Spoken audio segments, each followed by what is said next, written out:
السلام علیکم خواتین حضرات، میں ہوں اسرار احمد کسانہ. آپ کو آج کینیڈا والا جشن آزادی مبارک، کیونکہ کل آپ کو پاکستان والا جشن آزادی مبارک کہا تھا. آج ہمارا کینیڈا والا جو ہے وہ اب آپ کو ہم مبارکباد دیتے ہیں، کیونکہ میں ابھی آپ دیکھ لیں گے میں اس وقت بھی بالکل ڈریپڈ ان پاکستانی کلر. تو یہ جو ہے یہ گرین ہے، یہ وائٹ ہے ہماری منورٹیز، اور منورٹیز کو میں نے گلے میں ہار کی طرح رکھا ہوا ہے، کیونکہ ہم اپنی منورٹیز کی بہت زیادہ عزت کرتے ہیں اور کرنی بھی چاہیے. تو اس لیے آپ سب کو بہت بہت جشن آزادی مبارک. اور کل بھی میں نے آپ سے کہا تھا کہ جو بھی حالات ہوں ہمیں اپنی یوم آزادی کو مبارک کہتے ہوئے سب کے ساتھ مل کے ایک قوم بن کے اس دن کو منانا ہے، اور لوگوں کو ثابت کرنا ہے کہ ہم ایک قوم ہے. حالات اوپر نیچے ہوتے رہتے ہیں لیکن ہم اپنے ملک کو کبھی بھی بھلا نہیں سکتے. پاکستان جو ہے وہ تا قیامت انشاءاللہ قائم رہے گا اور سلامت رہے گا انشاءاللہ تعالی. تو یہ تو تھا جی جشن آزادی کا پیغام. اور یہاں پہ پاکستان کینیڈا ایسوسیشن جو ہے کیلگری کی، انہوں نے آج ایک بہت زبردست فنکشن کیا. میں خود وہاں پہ گیا ہوا تھا، بہت بڑی تعداد میں لوگ آئے ہوئے تھے وہاں پہ، اور بڑی خوشی ہوئی مجھے وہاں پہ لوگوں سے مل کے. جتنی بڑی تعداد میں وہاں پہ لوگ تھے تو میرا دل بڑا خوش ہوا کہ ہم لوگ پاکستانی جو ہیں جہاں پہ بھی اکٹھے ہو جائیں، یونٹی ہمارے اندر آ جائے تو وی کین ڈو ونڈرس. تو انشاءاللہ ہر طرف سے ہمیں اچھی خبریں ملیں گی اور جلدی ملیں گی. تو آج ذرا سچویشن جو ہے پولیٹیکل بھی ساتھ ساتھ ڈسکس کرتے ہیں، لیکن ایک تھوڑی سی افسوسناک خبر یہ ہے کہ ہمارے فارمر کولیگ ودود مشتاق صاحب، جو ہمارے ساتھ اے آر وائی میں ہوا کرتے تھے کسی زمانے میں، ان کا آج انتقال ہو گیا. تو ساتھ ہی ساتھ دیکھیں جہاں پہ اچھی خبریں بھی آتی ہیں خوشی والی، وہاں پہ اس طرح کی خبریں بھی آتی ہیں. میرے بڑے اچھے وہ کولیگ تھے، اور ہمارے دوست جو ہیں سلمان عابد صاحب، ان کے بھی وہ رشتہ دار تھے. تو ابھی ان سے بھی بات کرتے ہیں، اور مجھے بڑا شدید افسوس ہوا ہے. اللہ تعالیٰ ان کے درجات بلند کرے. آپ بھی ان کے لیے دعا کیجیے گا کہ اللہ تعالیٰ ان کے لیے اور ان کے اہل خانہ کے لیے آسانیاں پیدا کرے، اور ان کے جو اگلے جو مقامات ہیں ان کو وہ بہتر کرے. بہت بہت شکریہ. اب ذرا چلتے ہیں ٹاپکس کی طرف. ٹاپکس میں تو آج مین خبر جو ہے وہ تو وہی ہے جنرل فیض کی. تو اس پہ ذرا بات کرتے ہیں، اور ہمیں جوائن کر رہے ہیں سینئر صحافی لاہور سے جناب سلمان عابد بھائی. سلمان بھائی السلام علیکم جی. وعلیکم السلام کسانہ بھائی. بہت شکریہ. سب سے پہلے تو ظاہر ہے کہ جشن آزادی کی بھی آپ کو مبارک، لیکن ساتھ ہی ساتھ ہمارے اور آپ کے بھی بہت ہی عزیز بہت ہی قریب بھی عزیز جناب ودود مشتاق صاحب کا انتقال ہوا ہے. ان کے بارے میں بھی آپ ضرور کچھ دعا بھی کریں، اور ان کے بارے میں ہمیں بتائیں بھی، اور ہمارے ناظرین کو بھی بتائیں. بہت اچھے جرنلسٹ تھے. مجھے یاد ہے ایئرپورٹ جو ایئر وائی میں ہمارے ساتھ رپورٹنگ کے وہ کام میں کرتے ہوتے تھے، بڑا زبردست ان کے ساتھ ہمارا ایک تعلق تھا. تو آج ان کا انتقال ہو گیا. پلیز آپ بھی ان کے اوپر. موت تو برحق ہے، ہم سمیت سب نے جانا ہے. ودود مشتاق صاحب سے میرا تعلق جو ہے اسلامی جمہوریت طلبہ سے تھا. ہمارے بڑے درینہ ساتھی تھے، بہت ہم نے اکٹھے کام کیا. پھر وہ جرنلزم میں آ گئے ہمارے ساتھ ہی، وہ الیکٹرانک ٹی وی میں چلے گئے، پہلے پرنٹ میڈیا میں رہے، پھر اس کے بعد وہ اے آر وائی کے ساتھ جیسے آپ نے کہا منسلک رہے، اور پھر اس کے بعد وہ لندن چلے گئے، اور وہاں جا کے جیو کے نمائندے کے طور پر انہوں نے بڑا بھرپور کردار ادا کیا. ان کی بیٹی ایک ہی ان کی اولاد تھی، اور ان کی بیٹی جو ہے وہ ہمارے گھر میں بیائی ہوئی ہے میرے بھتیجے کے ساتھ، حماد ناصر کے ساتھ. اس لیے ہماری ان کے ساتھ ملاقات بہت رہتی تھی. اور میرے بڑے بھائی جو ہیں جو حماد کے والد ہیں، ان کا بھی انتقال ابھی 2 سال پہلے ہوا ہے. وہ بھی پرانے تھے ایک دوسرے کے. تو بس یہ ہے کہ اللہ تعالیٰ جو ہے ان کی مغفرت فرمائے. آمین دعا ہے اللہ تعالیٰ ان کی اولاد کو بھی، ان کی بیٹی کو بھی، ان کے گھر والوں کو بھی صبر دے، کیونکہ موت تو بڑا بارحال ہے. لیکن یہ ہے کہ بڑی جلدی چلے گئے مشتاق صاحب. وہ دل کے پیشنٹ تھے، دل کے مریض تھے، کافی عرصے سے ان کے ساتھ یہ مسئلہ لاحق تھا، لیکن شاید زندگی ان کی اتنی ہی اللہ تعالیٰ نے لکھی ہوئی تھی. اللہ تعالیٰ سے دعا ہے کہ اللہ تعالیٰ ان کی اللہ تعالیٰ ان کے درجات بلند کرے. اور مجھے ذاتی طور پہ بڑا شدید دکھ ہے. اللہ تعالیٰ ان کے لیے آسانیاں پیدا کرے، اور ان کے گھر والوں کے لیے بھی صبر جمیل عطا کرے. اچھا سلمان بھائی اب ذرا آ جاتے ہیں جی ٹاپکس کی طرف. اور وہ تو جو جنرل فیض والا ٹاپک ہے، میرا خیال ہے کہ اس وقت سب سے بڑی خبر وہی ہے، اور اسی کی مزید پرتیں جو ہیں وہ کھلتی جا رہی ہیں. خواجہ آصف کے بیانات بھی آپ دیکھ رہے ہیں، مختلف لوگوں کے جو بیانات آ رہے ہیں. ایک چیز مجھے ذرا یہ بتائیں کہ اس کی جو ڈفرینٹ کونوٹیشنز نظر آ رہی ہیں، اس میں آپ کو کیا لگتا ہے اس کی ٹائمنگ کے حوالے سے ذرا بتائیں کہ اس وقت ہی کیوں؟ کیونکہ اگر انہوں نے کرپشن کی ہوئی تھی یا انہوں نے کچھ سیاسی معاملات میں دخل اندازی کی ہوئی تھی تو وہ تو پھر پرانی باتیں. تو پہلی بات تو یہ ہے کسانہ صاحب، پاکستان میں کرپشن کوئی ایشو نہیں ہے.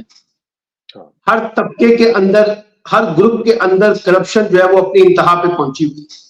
اور بڑے بڑے طاقتور لوگ، چاہے وہ سیاست کے اندر ہیں چاہے وہ سیاست سے باہر ہے، انہوں نے اپنے مالی معاملات میں کوئی شفافیت کے معیار قائم نہیں کیے. اور ہمارے ہاں احتساب جو ہے اور یہ جو کرپشن کے جو معاملات ہیں, بدعنوانی کے معاملات ہیں, لوٹ مار کے معاملات ہیں, اس کو بھی ایک پولیٹیکل ٹول کے طور پر پاکستان میں ہمیشہ سے استعمال کیا گیا ہے اپنے مخالفین کے بارے میں. تو اس لیے میرے لیے یہ کوئی بڑی اچنبے کی بات نہیں ہے جی کہ وہ جو ہے نا ہاؤسنگ سوسائٹی کا ایک اسکینڈل ہے, ممکن ہے وہ ہو, ان کی انکوائری ہوئی ہو, اس میں وہ ثابت ہوئے ہوں, ان کے خلاف الزامات ہیں, یہ چھان بین ہوگی, فوج کا اپنا ایک انٹرنل اکاؤنٹیبلٹی کا سسٹم ہے, وہ یہ کر لیں گے. لیکن یہ معاملہ اتنا سادہ نہیں ہے جتنا سادہ بنا کر ہمیں دکھایا گیا. اس کے کچھ پولیٹیکل جو ہے نا تانے بانے بھی ہیں. مثال کے طور پہ جب ہم یہ کہتے ہیں کہ جنرل باجوہ صاحب نے رجیم کو چینج کیا ہے, تو اسی خواجہ آصف کے انٹرویو میں یہ کہا گیا تھا کہ جنرل فیض جو ہیں 2019 میں یہ ہمارے پاس آ گئے تھے اور وہ یہ کہہ رہے تھے کہ ہم عمران خان سے جان چھڑانا چاہتے ہیں, آپ اس سلسلے میں ہماری مدد کریں. اور پھر آپ نے دیکھا کہ وہی جنرل فیض جو ہیں, جو مسلم لیگ نون کے لیے بڑا خطرہ سمجھے جاتے تھے اور عمران خان اور بشرا بی بی کے بہت قریب سمجھے جاتے تھے, کہا جاتا ہے کہ لندن پلان میں بھی جو کچھ ہوا اس میں بھی جنرل فیض کسی نہ کسی شکل میں شامل تھے. تو اس لیے یہ اس کی ایک پولیٹیکل چیزیں بھی جوڑی ہوئی ہیں. دوسری بات یہ ہے کہ پاکستان کے اندر ایک بڑا پریشر تو تھا کہ جنرل فیض کے خلاف اکاؤنٹیبلٹی کی جائے, لیکن ان کے اوپر جو الزامات کی نوعیت تھی وہ بڑے مختلف قسم کی نوعیت ہے. یعنی عمران خان کی حمایت, اسٹیبلشمنٹ کی مدد سے 2018 کا الیکشن, اس طرح کے بے شمار الزامات ان کے اوپر ہیں. پھر وہ جو دھرنا تھا, فیض آباد دھرنا, اس کے الزامات تھے. لیکن جو مقدمہ بنا ہے وہ صرف ہاؤسنگ سوسائٹی کے کانٹیکسٹ میں بنا ہے. تو یہ بھی ایک ذرا دلچسپ بات ہوگی کہ جن پہ جو مقدمات جس پہ لوگ ان کو دیکھنا چاہتے تھے اکاؤنٹیبل, ابھی شاید وہاں پر بات نہیں پہنچی, ابھی صرف ہاؤسنگ سوسائٹی تک بات آئی. پھر دوسری بات یہ ہے کہ جب یہ تانے بانے پولیٹیکل کانٹیکسٹ سے کھلتے ہیں تو پھر کسی ایک فرد تک محدود نہیں رہتے. پھر اس میں بہت سے کریکٹر جو ہے وہ سامنے آ جاتے ہیں, اس وقت کے بہت سے کردار سامنے آ جاتے ہیں.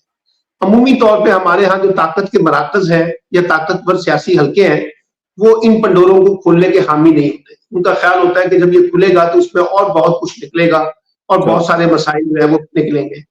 کچھ لوگوں کا خیال یہ ہے کہ یہ پولیٹیکل سسٹم ہی سارا کولیپس ہو چکا ہے اور اس پولیٹیکل سسٹم کے کولیپس ہونے کے بعد جو معاملات نکل کر سامنے آ رہے ہیں وہ کچھ سیاسی قوتوں کے حق میں نہیں ہے اور بہت کچھ بگڑے گا, بہت کچھ خراب ہوگا اور اس کے نتیجے میں پھر کچھ ایک غیر سیاسی قوتیں جو ہیں وہ غالب ہو جائیں گی. اگرچہ ابھی بھی سسٹم کچھ اسی طرح کا ہی ہے, لیکن کچھ لوگ اس کے تانے بانے اس طرح سے جوڑتے ہیں کہ ابھی بہت کچھ ہوگا. اور وہ جو ہمارے نمائندے ترجمان نئے نئے بنے ہیں, فیصل واڈا صاحب, وہ ڈراتے بھی رہتے ہیں, کہتے بھی رہتے ہیں کہ دیکھیں ابھی تو آغاز ہوا ہے, ابھی تو اور بہت سے لوگوں نے اطاعت میں آنا ہے, کسی کو کچھ نہیں ملنا, نہ شریف کو ملنا ہے, نہ ان کو ملنا ہے, نہ ان کو ملنا ہے.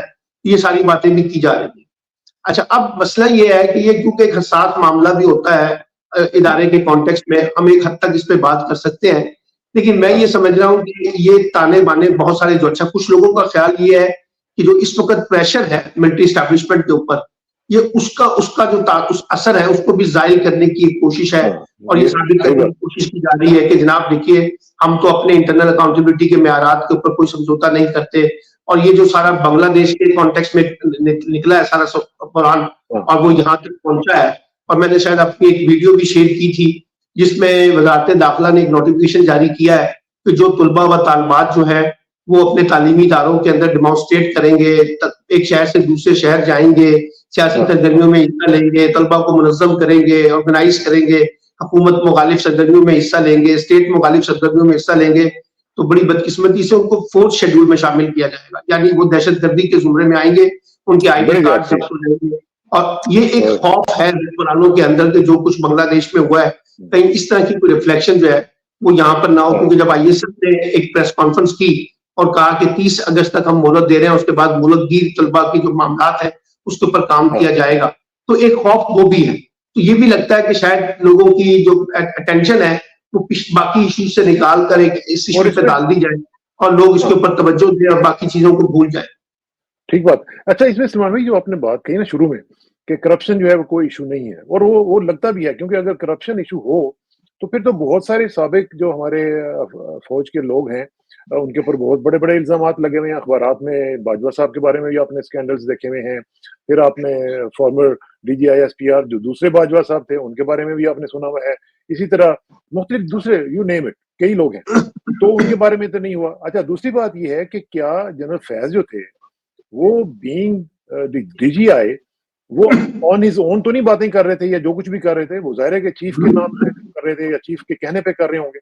تو پھر یہ اکیلے ایک آدمی کو ٹارگٹ کرنا کیا یہ عمران خان کے لیے کوئی میسج ہے؟ کیونکہ جو اس وقت سچویشن نظر آ رہی ہے کہ عمران خان باتیں نہیں سن رہے ہیں, مان نہیں رہے ہیں, تو کیا یہ عمران خان کو میسج دیا جا رہا ہے کہ بھئی دیکھیں یہ آپ کے بڑے قریبی لوگ تھے ان کو ہم نے گرفتار کرنا شروع کر دیا اور آپ بھی بہیو کریں اور اپنے آپ کو فکس کریں؟ پاکستان میں بہت سے لوگ تجزیہ کرتے وقت ایک آئسولیشن کا شکار ہو جاتے ہیں اور وہ سمجھتے ہیں کہ شاید ایک ہی فرد تھا جس نے سارا کچھ کیا ہے.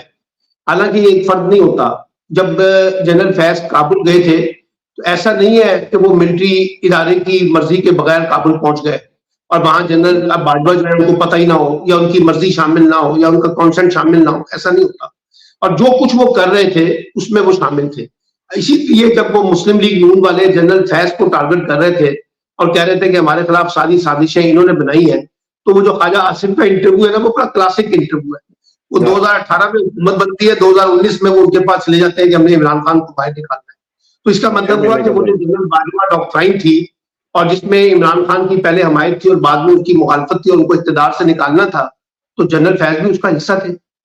اس کا مطلب تو یہ ہوا نا جو خواجہ آصف کی باتوں سے اندازہ لگایا جائے. تو اس لیے یہ سارا کھیل جو ہے ہم اس کو ایک آئسولیشن میں نہ دیکھیں. انسٹیٹیوشن جو ہے وہ اچھا انسٹیٹیوشن کا مسئلہ کیا ہوتا ہے, آپ دیکھیے کہ بعض اوقات ہمارے سیاستدان کیا کرتے ہیں, وہ ان کی ریزرویشنز ہوتی ہیں ملٹری انسٹیٹیوشن پہ, فائنلی وہ ایک جرنیل کے اوپر سارا ملبہ ڈال دیتے ہیں کہ یہ ہم تو ادارے کے ساتھ ہیں, ایک فرد کے خلاف ہم بات کر رہے ہیں. آج عمران خان بھی یہ کہتے ہیں میں ادارے کے ساتھ ہوں, مجھے تو کچھ افراد سے شکایت ہے. نواز شریف بھی یہ کہتے رہے, بے نظیر بھی یہ کہتی رہی ہیں. تو یہ ماضی میں ہوتا رہا ہے. ابھی بھی لگتا ہی ہے کہ جیسے ہم ایک فرد کو قربانی کا بکرا بنا کے کہیں گے جی یہ سارے ذمہ دار تھے, باقی تو سارے جرنیل جو ہے وہ آئین اور قانون کے مطابق کام کر رہے تھے, کوئی مسئلہ نہیں تھا. دوسری بات یہ ہے کہ عمران خان کو بھی پیغام تو ہے, اس میں تو کوئی شبہ نہیں ہے, کیونکہ اب وہ کہا جا رہا ہے کہ شاید ان پہ دباؤ ڈالا جائے کہ آپ یہ کہیں کہ 9 مئی کے واقعات کے اندر مجھے بہت ساری خبروں کا پتا تھا یا میں ان تھا یا میں نہیں تھا اور عمران خان اس میں شامل ہوتے. لیکن میرا اپنا ذاتی خیال یہ ہے کہ یہ جو کھیل ہے نا 9 مئی والا, یہ بہت آگے جا چکا ہے.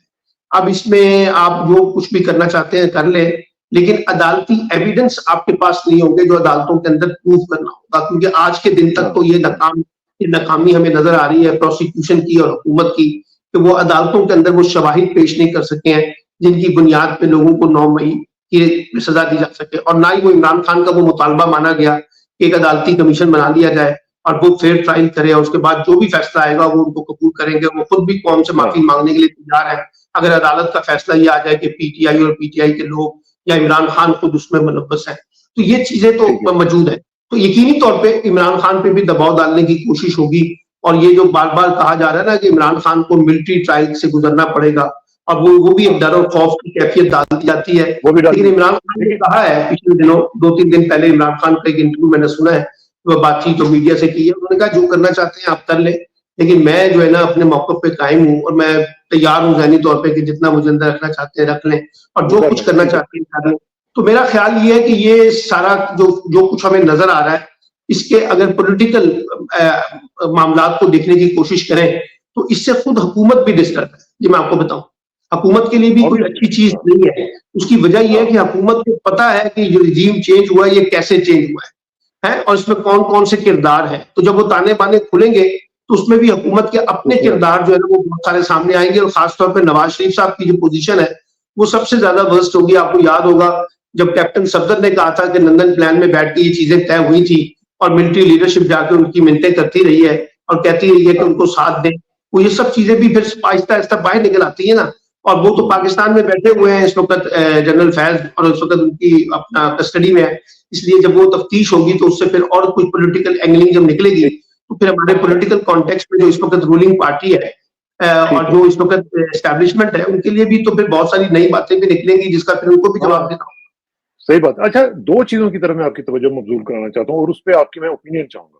ایک تو یہ ہے کہ یہ جو صورتحال ڈیولپ ہوئی ہے اس میں کچھ لوگوں کا یہ خیال ہے کہ یہ آرمی چیف صاحب کی کچھ پرسنل کچھ ان کے ساتھ پرخاش تھی اور ان کے ساتھ پرسنل ایک قسم کا کلیش کہہ لیں یا کچھ بھی کہہ لیں, وہ اس لیے کہ مختلف حوالوں سے کہا جاتا ہے کہ آرمی چیف صاحب کے حوالے سے جنرل فیض نے کچھ باتیں بھی کی، اور پھر سعودی عرب کے حوالے سے بھی بات کی جاتی ہے کہ جی ان کو بتایا گیا، فار ایگزامپل ان کی بیگم صاحبہ کے حوالے سے کہ جی ان کا تعلق جو ہے وہ اہل تشیع کے ساتھ ہے، اور پھر اسی طرح کی جو چیزیں ہیں وہ عمران خان صاحب کے حوالے سے بھی بات کی گئی کہ ان کو یہ جنرل فیض صاحب نے رپورٹڈلی یہ بتایا کہ جناب یہ جو کوئی لنڈن پلان بنا ہے یہ سب کچھ جو ہے وہ آپ کے خلاف بنا ہے، اس میں یہ جو لوگ شامل ہیں، تو یہ بھی چیز ہے وہ ایٹریبیوٹ کی جاتی ہے کہ جنرل فیض صاحب نے کہی۔ اچھا، اب یہ ایک چیز اس کے اوپر آپ نے مجھے بتانی ہے۔ دوسری، ابھی آپ نے تھوڑی دیر پہلے ایک ذکر کیا اس تصویر کا جو کہ سرینا ہوٹل کابل کی ہے، جس میں وہ چائے پی رہے ہیں اور وہ کہہ رہے ہیں کہ everything will be fine, everything will be okay.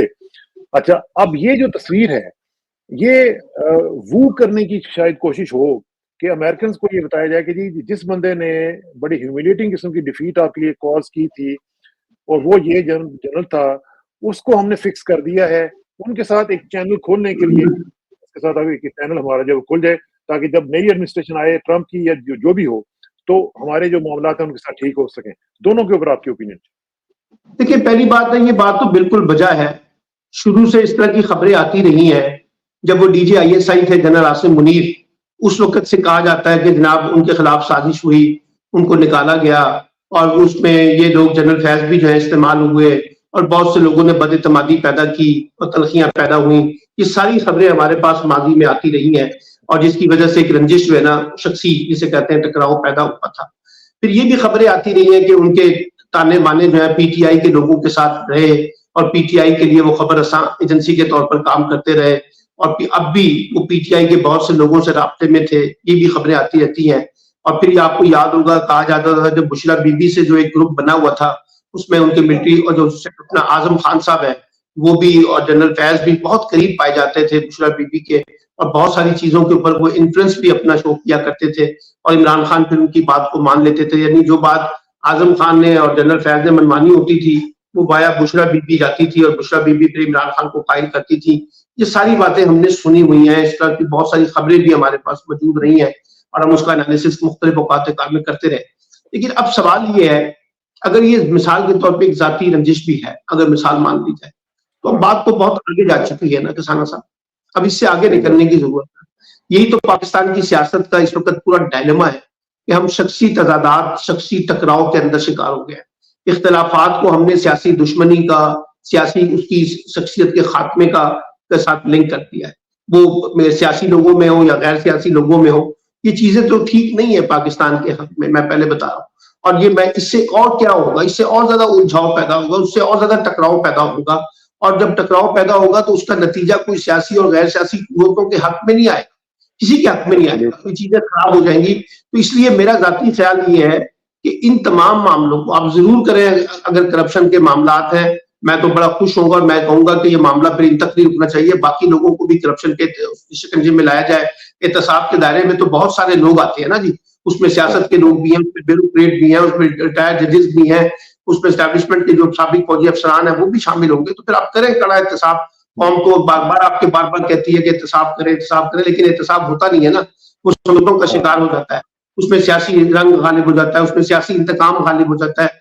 یہ چیزیں بھی دیکھنے کی کوشش ہے۔ اچھا، ایک اور بھی چیز جو دیکھیے، عمران خان کے حوالے سے اس وقت ایک انٹرنیشنل پریشر تو آیا ہے، یہ میں آپ کو بتاؤں، یہ خبریں ہمارے پاس بھی آ رہی ہیں کہ ایک انٹرنیشنلی بڑا پریشر بلڈ ہوا ہے، اور اس میں خاص طور پہ امریکہ کا جو کانٹیکس ہے، امریکن کانگریس کی جو قرارداد ہے، یو این کی جو ورکنگ گروپ ہے اس کی جو رپورٹ ہے، یعنی ایک طرف امریکن کانگریس نے اکثریت کی بنیاد پہ پاکستان کے انتخابات کو تسلیم کرنے سے انکار کر دیا، دوسری طرف انہوں نے کہا کہ عمران خان کے خلاف جتنے بھی کیسز ہیں اس سارے پولیٹیکلی وکٹمائزیشن کے کانٹیکس میں آتے ہیں، ان کا کوئی فیئر ٹرائل نہیں ہو رہا، انہیں انتقام کا نشانہ بنایا جا رہا ہے۔ یہ یو این کی رپورٹ جو آئی ہے، گروپ رپورٹ ورکنگ گروپ، اس نے کہا۔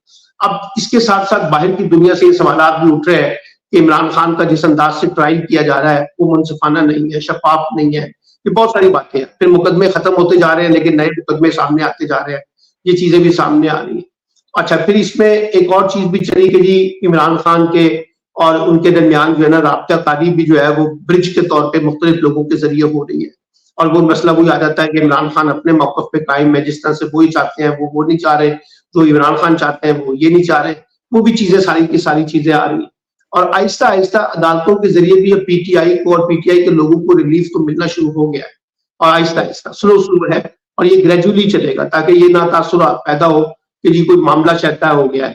تو اس لیے عدالتوں کو بھی اندازہ ہو گیا کہ اب اس کو کتنا لمبا اور کھینچا جا سکتا ہے. لیکن یہ جو ریلیف کی بات کر رہے ہیں سلمان بھائی، جو آپ ریلیف کی بات کر رہے ہیں وہ عدالتوں سے تو تھوڑا سا ملنا شروع ہوا ہے، لیکن حکومت کی طرف سے تو آپ نے دیکھا ہے کہ یوم آزادی پہ بھی پی ٹی آئی کے اوپر فل کریک ڈاؤن تھا، اس کے باوجود لوگ باہر نکلے، لوگوں نے اپنا اظہار جو ہے وہ کیا. لیکن جو گورنمنٹ کی پالیسی لگی ہے وہ تو یہ ہے کہ صرف پی ٹی آئی کو ٹارگٹ کرنا ہے اور باقی پارٹیز نے جو گورنمنٹ کی پالیسی ہو تو پھر تو پی ٹی آئی کو صبح بین کر دینا چاہیے. ٹھیک ہے، گورنمنٹ کی پالیسی تو یہ ہے کہ عمران خان کو پھانسی کے پھندے پہ لگا کے بھاٹی چوک پہ لٹکا دیا جائے، پی ٹی آئی کو ختم کر دیا جائے، پی ٹی آئی پہ پابندی لگا دی جائے، بطور جماعت غداری کے پرچے چلائے جائے. یہ ساری حکومت کی پالیسیاں تھیں نا، اس میں سے کیا نکلا؟ ساری چیزوں سے آپ کو آہستہ آہستہ ودرا کرنا پڑا.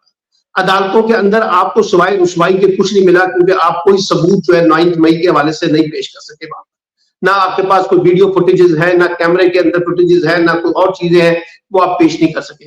اور میں بار بار کہتا رہا ہوں کہ حکومت اسٹیبلشمنٹ کو چھوڑے، حکومت کی پوری کوشش یہ ہے کہ کسی طریقے سے عمران خان اور اسٹیبلشمنٹ کے درمیان کوئی راستہ نہیں ہونا چاہیے، کوئی راستہ نکلنا نہیں چاہیے. اس لیے وہ تو یہ کچھ کریں گے تاکہ اس کے ماحول کو خراب کیا جائے. اسٹیبلشمنٹ کو بھی بتائیں گے کہ عمران خان آ گیا تو آپ کو چھوڑے گا نہیں، اور ادھر سے وہ باقی لوگوں کو کہیں گے کہ اگر آپ نے ان کو اسپیس دی تو وہ آپ کو نہیں چھوڑے گا. یہ تو چیزیں چل رہی ہیں. لیکن یہی میں نے آپ کے پچھلے پروگراموں میں کہا تھا کہ دو پاکستان کی اس وقت سیریس قسم کی ریالٹیز ہیں، ایک اسٹیبلشمنٹ اور ایک عمران خان. آپ دونوں کو رول آؤٹ نہیں کر سکتے، نہ عمران خان ان کو رول آؤٹ کر سکتا ہے، نہ وہ ان کو عمران خان کو رول آؤٹ کر سکتے ہیں. اس لیے برج تو انہی نے دونوں کو ایکنالج کرنا چاہیے. ہاں جی، اکنالج کرنا چاہیے اور انہیں کے درمیان سے راستہ نکلنا ہے. دیکھیے آپ کو یاد ہوگا ایک دفعہ آفتاب شیرپاؤ کا جملہ میں نے آپ کے پاس کامنٹ کیا تھا. آفتاب شیرپاؤ سے جب پوچھا گیا تو انہوں نے کہا پاکستان کے اندر دو ہی قوت ہے اس وقت، ایک عمران خان ہے اور ایک اسٹیبلشمنٹ ہے، باقی سارے ریلو کٹا ہے. ٹھیک ہے نا. اس وقت جتنے بھی پولیٹیکل فورس یہ جو اس وقت محمود خانہ چندری کی صورت میں یا باقی لوگ یہ ذرا دیکھیے گا، ہاں ان کی سب کی بقا یہ ہے کہ کہیں عمران خان ہمیں سہارا دے دے یا عمران خان کو ایلیمینیٹ کر کے ہم اپنے لیے سیاسی راستہ بنا سکیں. لیکن پرابلم کیا آ رہا ہے حکومت کے اندر، یعنی اسٹیبلشمنٹ کے اندر جو میجر فرسٹریشن ہے وہ کیا ہے؟ وہ یہ ہے کہ جو بندوبست ہم نے کیا وہ چل نہیں پایا اور نہیں چل پا رہا. اب آپ دیکھیں نا، آپ وہ ارشد لڑکے کو لے کے، ایتھلیٹ کو لے کے جو جس قسم کا ماحول بنا رہے ہیں، مجھے تو ایسے لگتا ہے جیسے آپ نے اس کے کھیل کو بھی قربان کر دینا ہے، اور اس کو لگتا ہے کہ کھیل سے زیادہ پیسے کمانے کی مشین بن گیا ہے، اور ہر جگہ پہ جا کے وہ اپنے آپ کو بیچ رہا ہے یا وہ اپنے آپ کو کھڑا کر رہا ہے کہ مجھے پیسے دے. کوئی لاکھ روپے دے رہا ہے، کوئی 10 لاکھ دے رہا ہے، کوئی 20 لاکھ دے رہا ہے. یہ سب چیزیں چل جائیں گی. اور اس کا گھر بھی نکل آیا، وہ جو لاہور میں اس کا گھر جو بنا ہوا ہے وہ بھی نکل. جی میں کہہ رہا ہوں اس کا مطلب کیا ہے؟ اس کا مطلب ہے آپ کے پاس کوئی پولیٹیکل ایجنڈا نہیں ہے. اور پھر ماشاءاللہ دیکھیں نا، آپ نے ارشد صاحب کو جوڑ دیا عمران خان کے ساتھ، اس کی پاپولرٹی کے ساتھ، اور پھر کہا کہ نوجوانوں کو نیا ہیرو مل گیا ہے. یعنی پتہ نہیں نوجوانوں کو تو ملا یا نہیں ملا، البتہ شریف خاندان کو نیا ہیرو ضرور مل گیا. ٹھیک ہے. اور جس قسم کی ویڈیو آپ نے جاری کی، وہ ہمارے رانا مشہود صاحب نے، اور شہباز شریف کی ویڈیو جاری ہوئی جو انہوں نے رانا مشہود نے ان کے کان میں کہا، اس کی آواز بھی لوگوں نے سن لی کہ جناب آپ نے کہنا ہے کہ جناب میں شہباز شریف چلاؤں. یہ بات یہ ہے کہ آپ نے پرفارم کرنا تھا، پرفارم آپ نہیں کر پائے. اب فضل الرحمان نے براہ راست کہا ہے نا کہ بتائیں چائنا نے کیا کہا آپ کو، کہ چائنا نے کہا کہ پاکستان میں پہلے پولیٹیکل سٹیبلٹی پیدا کریں پھر ہم سے آ کے کاروبار کی بات کریں. آپ کے یہاں تو پولیٹیکل سٹیبلٹی نہیں ہے، آپ کے اندر تو کنٹینیوشن نہیں ہے. یہ چائنا نے کہا ہے، فضل الرحمان کے بقول آرمی چیف اور شہباز شریف صاحب کی موجودگی میں یہ کہا ہے.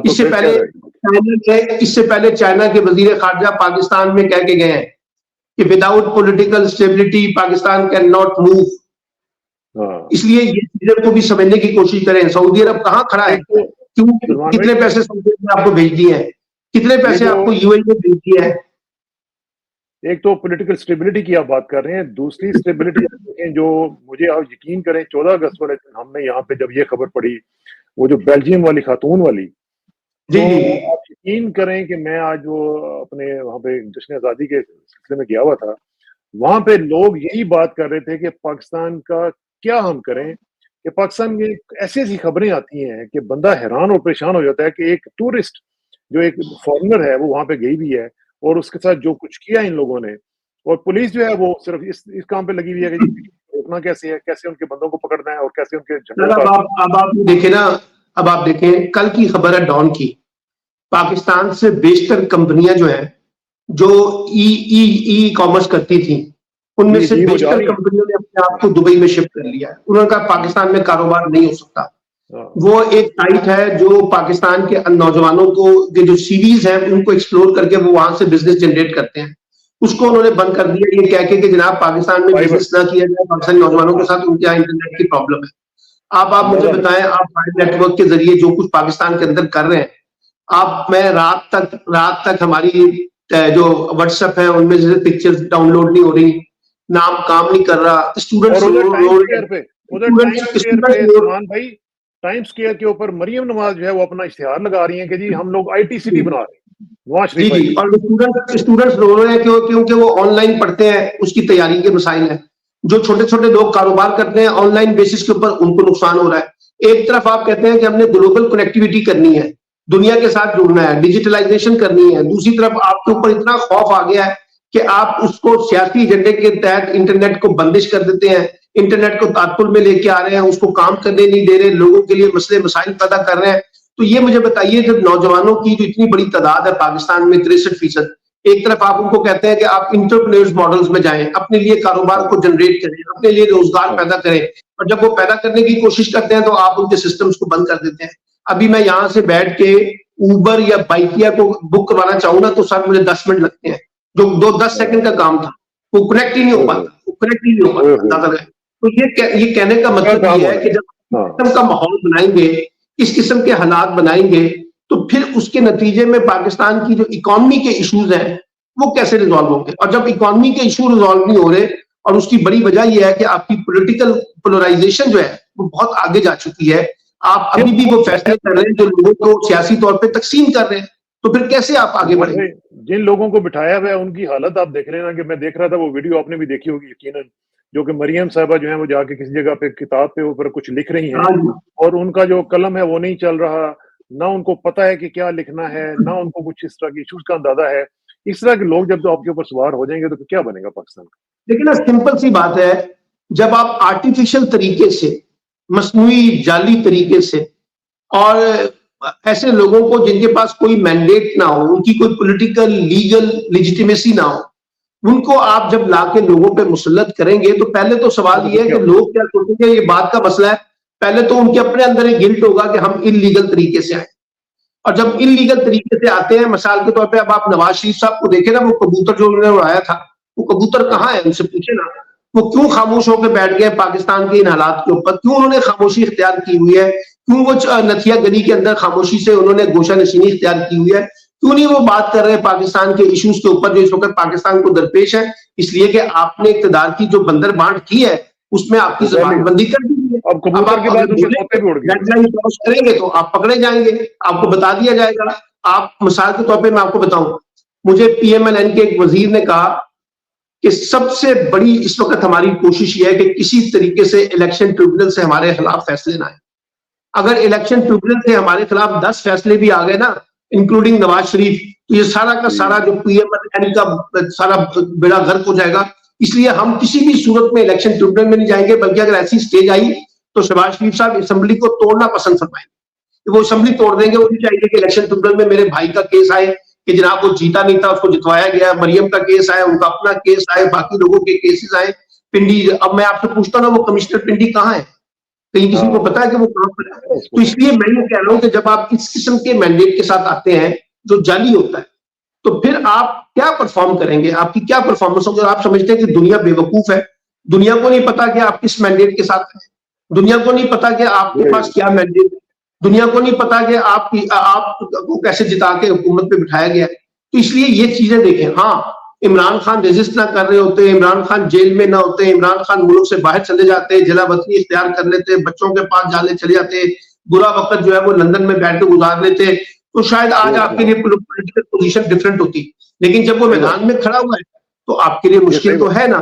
اس کو آپ کہتے ہیں عمران خان کو رول آؤٹ کر کے نکالا, آگے بڑھا جائے, وہ ممکن نہیں ہو پا رہا نا, انفارچونیٹلی. یہی وہ ریالٹی ہے جو پاکستان کی پولیٹیکل ایلیٹ کو سمجھنی چاہیے کہ آپ کو انگیجمنٹ کرنی ہوگی, ایک ایسا ماحول بنانا ہوگا جہاں سب کو ساتھ لے کے چلنا ہوگا, اور ایک ایسا مینڈیٹ پر مبنی حکومت کا راستہ کھولنا ہوگا جو لوگوں کی لیجیٹیمیسی رکھتی ہے, لوگ اس کو لیجیٹیمائز کرتے ہیں, تبھی چیزیں چلیں گی نا. پاکستان میں اس وقت جو کچھ ہو رہا ہے وہ ہم سب کو پتا ہے. آپ کسی بھی محفل میں چلے جائیں, کھڑے سے لے کر پڑھی لکھی محفل میں چلے جائیں, آپ کے سامنے لوگوں کے پاس سوالات ہی سوالات ہیں. لوگ سوالات پہ پریشان ہیں, جو پاکستان کے اندر ہو رہا ہے, جو پاکستان سے باہر ہو رہا ہے. کوئی اچھی تصویر تو نہیں کھینچ رہے ہم, اور جس قسم کی ہم گفتگو کر رہے ہیں اس گفتگو سے ظاہر ہوتا ہے کہ جیسے شاید ہمیں نا ریئلائزیشن نہیں ہے کہ پاکستان کن کرائسس کا شکار. کل مجھے آپ ٹی وی چینل پہ لیا تھا تو میں نے ان سے کہا کہ آپ کو لگتا ہے کہ پاکستان کا مسئلہ سیاسی ہے, آپ کو لگتا ہے کہ پاکستان کا مسئلہ معاشی ہے, تو بھائی بنیادی بات کرو, پاکستان کا مسئلہ ریاستی کرائسس ہے, اسٹیٹ کرائسس سے ہم گزر رہے ہیں, اور اسٹیٹ کے اندر سارے ادارے ایک دوسرے کے ساتھ ٹکراؤ جو ماحول پیدا کر رہے ہیں. یعنی اگر منصور علی شاہ صاحب یہ کہتے ہیں کہ اگر آپ کو ہمارے فیصلے نہیں پسند اور آپ نے ہمارے فیصلوں پر عمل نہیں کرنا تو آپ نیا بندوبست کر لیں, نیا نظام لیں. اس کا مطلب کیا ہے؟ اس کا مطلب یہ ہے کہ اگر آپ نے ان چیزوں کو تسلیم ہی کریں گے تو جائیں پھر اپنی مرضی کا کوئی سسٹم لے کے آ جائیں, اس سسٹم کے اندر تو ہمارا فیصلہ چلے گا. تو یہ جو ٹکراؤ کا ماحول ہے اس سے کیسے نکلا جائے, اصل سوال پاکستان کے اندر یہ ہونا چاہیے. ہم ابھی بھی پولیٹیکل سکورنگ کے لیے ایک دوسرے کے خلاف سیاسی تلخیوں میں استعمال ہو رہے ہیں. ہمیں یہ نہیں معلوم کہ ہم اگلی نسل کو کیا دے کے جا رہے ہیں. یہ ٹھیک ہے کہ پاکستان زندہ باد, قومی آزادی زندہ باد, ہر چیز زندہ باد, ہم اپنے ملک کے لیے اپنی جانیں دینے کے لیے تیار ہیں. اس میں کوئی شبہ نہیں ہے کہ پاکستان ہے تو میں ہوں تو پاکستان ہے. یہ ہم سب اس چیز کے اوپر کوئی بحث نہیں ہے, لیکن سوال یہ ہے کہ اس میں لوگوں کو لے کر کیسے آگے بڑھا جائے. یہ جو لاکھوں کی تعداد میں لوگ پاکستان چھوڑنا چاہتے ہیں, میں نے آپ کے پروگراموں میں کہا تھا کہ سرکاری افسران 17, 18, 19 میں 20 میں گریڈ کے لوگ ملک چھوڑ کے جا رہے ہیں. تو یہاں تو عام بے روزگاروں کی بات کو چھوڑ دینا سر, بے روزگاروں کی تو بات ہی نہ کریں. یہ جو روزگار والے لوگ جو ہیں وہ اگر یہ ملک چھوڑنے پہ نظر آ رہے ہیں تو اس کا مطلب ہے کہ سیریس کرائسس ہے ہمارا, اس کو, اور وہ بڑا ڈیپ کرائسس ہے, اور وہ بڑا ڈیپ کرائسس ہے. اس کو گہرائی کے اندر جا کے دیکھیں, اس کو اوپر بیٹھ کے نا آرٹیفیشل طریقے سے چیزوں کو ڈیل کرنے کی کوشش نہ کریں. اور یہ میں نے بار بار کہتا ہوں کہ یہ جو نوجوانوں کی جو سوچ ہے اس میں غلطی ہو سکتی ہے, نوجوانوں کا انداز غلط ہو سکتا ہے, ان کا رد عمل کا انداز غلط ہو سکتا ہے, لیکن سر ابھی آپ خوش قسمت ہیں کہ پاکستان کے نوجوان ایک پولیٹیکل سٹرگل کے اوپر بلیو کرتے ہیں, اور ابھی وہ راستہ نکالنے کی کوشش کر رہے ہیں. چاہے وہ بلوچستان سے لوگ ہیں, چاہے وہ فاٹا وزیرستان کے لوگ ہیں, چاہے وہ پنجاب کے لوگ ہیں, چاہے وہ انٹیریئر سندھ کے لوگ ہیں, اور چاہے وہ کسی اور گلگت بلتستان کے لوگ ہیں. ابھی لوگ پولیٹیکل فریم ورک میں, کانسٹیٹیوشنل فریم ورک میں آواز اٹھا رہے ہیں نا. کل کو اگر یہ یہاں سے مایوس ہو گئے تو پھر کہاں جائیں گے؟ پھر جب وہ مایوس ہو گئے تو پھر وہ جو ہمیں ایک نئی خانہ جنگی کا سامنا ہوگا اس کو کون کنٹرول کرے گا؟ تو اس لیے اب بھی وقت ہے کہ ہم حالات کی نزاکت کو محسوس کریں, حالات کی باریکی کو سمجھنے کی کوشش کریں, اس کی حساسیت کو سمجھنے کی کوشش کریں. ان لوگوں کو اپنا دشمن بنانے کی بجائے ان کے ساتھ مفاہمت کے ساتھ, ڈائیلاگ کے ساتھ ایک راستہ نکالیں. اور میں پہلے بھی بار بار کہتا رہا ہوں کہ آپ پاپولر سٹانس کے ساتھ جو ہے نا اس کو ختم کر کے اپنے لیے راستہ نہیں نکال سکتے. صحیح بات ہے. چلیں سلمان بھائی, بہت بہت شکریہ. اللہ کرے کہ جو آپ نے باتیں کی ان کے اوپر عمل بھی ہو سکے. بہت بہت شکریہ. جلدی ملاقات ہوگی انشاءاللہ. السلام علیکم.